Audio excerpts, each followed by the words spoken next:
Lafo vaovao tanteraka kosa indray arsinisy androan'ny fivirina izay notanterahana teny amin'ny foibe ny fitoerana misahana ny fikarohany industrial sy ny teknôlôjika teny Tsimbazaza izany fivirina izany no tanterahana ary niompana betsaka tamin'ny fipanjinana ny fampandrosoana ara-toekarenan'ny Madagasikara izany fivirina izany niarany kando avokoa ireo rehetra nandray anjara tao anatin'ity fivirina ity.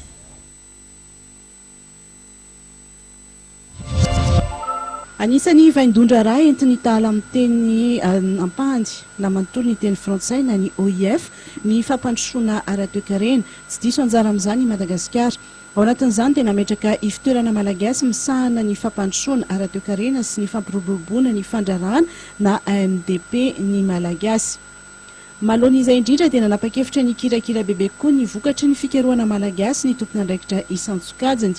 Porofony ny fametrahana ny tetikasa lehibe eo amin'ny fampandrosoana maharitra, iompana bebe koa amin'ny famoronana asa sy ny fananganana orinasa mampiodana ny akora malagasy no apetraka eny Anosialo.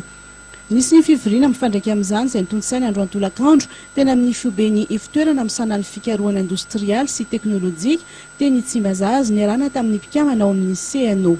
Na tonga ny francophonie zany ny fikambanana ambean'ny francophonie jery manokana zany amin'le resaka famoronana asa ary amin'ny resaka fampiroboroboana amin'ny ankapobeny amin'ny fampandrosoana ka izay no antony nitadiavantsika hevitra ary nananganana maso vo anankiray malagasy amin'ny fampiroboroboana amin'ny resaka ekonomika sy amin'ny fanohanana manokana ireo orinasa zay efa misy sy amin'ny famoronana orinasa vaovao amin'ireo hoan'ireo tanora zay vonana tanteraka an'izay.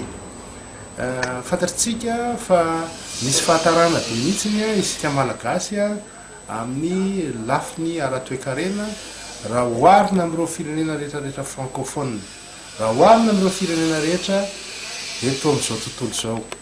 Ka izay no tsy maintsy tediavana hevitra hoe sao dia mba misy vahaolana eto atoerana azo trandrahana. Matetika moa zany ny olona rehefa maika dia miazakazaka mitodika any amin'ireo firenena efa mandroso mitady an'izay teknôlôjia an'zareo mitady an'izay fahaizanao satria ny teknôlôjia natao hoe accélérateur du développement. Ka izay zany natsikaritra fa misy mpikaroka malagasy be izay manana ny lanjany tokoa. Amin'izy mahoavy izao no hidiny ny fotony eny Anosiala ireo tompona andraikitra ao amin'ny CNO mikarakara ny fivirina tampony francophonie sy avy ao amin'ny Senerita iroso amin'ny fanatanterahana izany tetikasa lehibe iarahana amin'ny AMDP izany.